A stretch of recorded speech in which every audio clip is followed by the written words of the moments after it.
ദൈവത്തിൻ്റെ പരിശുദ്ധ നാമം മഹത്വപ്പെടുമാറാകട്ടെ. നമ്മളിന്ന് വായിക്കുന്ന ലൂക്കോസിൻ്റെ സുവിശേഷം 18-ാം അധ്യായം 26-ാമത്തെ വാക്യം. ഇത് കേട്ടവർ, എന്നാൽ രക്ഷിക്കപ്പെടുവാൻ ആർക്ക് കഴിയും എന്ന് പറഞ്ഞു. ദൈവമേ, സ്തുതി നിനക്ക് യോഗ്യമാകുന്നു, ഭാവിക്കുന്നു. അവിടെ കൂടി വന്നിരിക്കുന്ന ആളുകൾ, അതിൽ അവൻ്റെ ശിഷ്യന്മാരുണ്ട്, അവനെ പിൻചെല്ലുന്ന സാധാരണക്കാരായ ആളുകളുണ്ട്, ദരിദ്രരായുള്ള ആളുകളുണ്ടാകാം, പലവിധ പ്രയാസങ്ങളുടെയും രോഗങ്ങളുടെയും കടന്നു പോകുന്നവരുണ്ടാകാം. അവൻ്റെ സന്നിധിയിലിരിക്കുമ്പോഴാണ് ആ ചെറുപ്പക്കാരൻ വന്ന് ചോദിക്കുന്നതും ആ ചെറുപ്പക്കാരനോട് ധനവാൻ ദൈവരാജ്യത്തിലേക്ക് കടക്കുന്നതിനേക്കാൾ എളുപ്പം ഒട്ടകം സൂചിക്കുഴയിലൂടെ കടക്കുന്നതാവുന്നു എന്ന് ക്രിസ്തു പറയുന്നതും.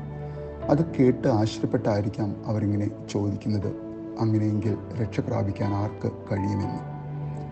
അവർ നോക്കുമ്പോൾ ഈ മനുഷ്യൻ, ദൈവം എല്ലാം കൊണ്ടും അനുഗ്രഹിച്ച ഒരു നല്ല മനുഷ്യൻ, വളരെ ചെറുപ്പത്തിലെ ധാരാളം സമ്പത്ത് കൊടുത്തിരിക്കുന്ന ഒരു വ്യക്തി, വളരെ ചെറുപ്പത്തിലെ ദൈവം അവനെ ഒരു ഭരണാധികാരിയാക്കി വച്ചിരിക്കുന്നു.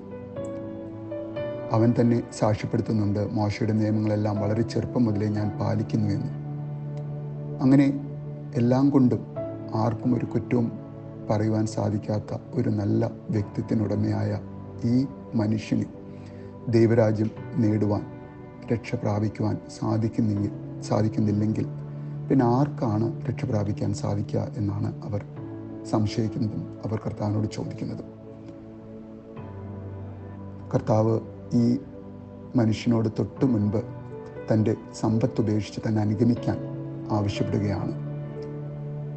എന്നാൽ ആ ചെറുപ്പക്കാരൻ, അവൻ നല്ലവനായി കണ്ട ആ ഗുരു സാക്ഷാൽ ദൈവമാണെന്നും ആ ദൈവമാണ് തന്നെ പിൻചെല്ലാൻ വിളിച്ചെന്നും തിരിച്ചറിഞ്ഞോ തിരിച്ചറിയാതെയോ ആ യുവാവ് തന്നെ പിന്തുടരുന്നതിനേക്കാൾ, ദൈവത്തെ പിന്തുടരുന്നതിനേക്കാൾ അവന് ലഭിച്ച അവൻ്റെ സ്ഥാനത്തിനും മാനത്തിനും അവൻ്റെ സ്വത്തിനുമെല്ലാം മുൻഗണന നൽകി അവൻ യേശുവിൽ നിന്ന് പിന്തിരിഞ്ഞ് നടക്കുകയാണ്.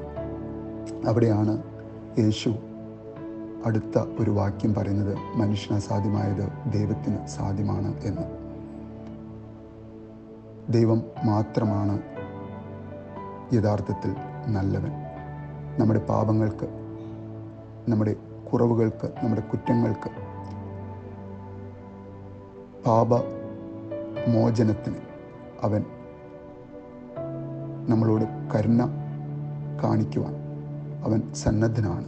പക്ഷേ അവൻ നമ്മളിൽ നിന്ന് ആവശ്യപ്പെടുന്നത് അവൻ്റെ സന്നിധിയിലേക്ക് നമ്മുടെ ഹൃദയ വിചാരങ്ങളോടും പ്രവൃത്തികളോടും പ്രാർത്ഥനകളോടും അവൻ്റെ സന്നിധിയിലേക്ക് നമ്മൾ കടന്നു ചെല്ലുവാൻ അവൻ ആഗ്രഹിക്കുന്നു.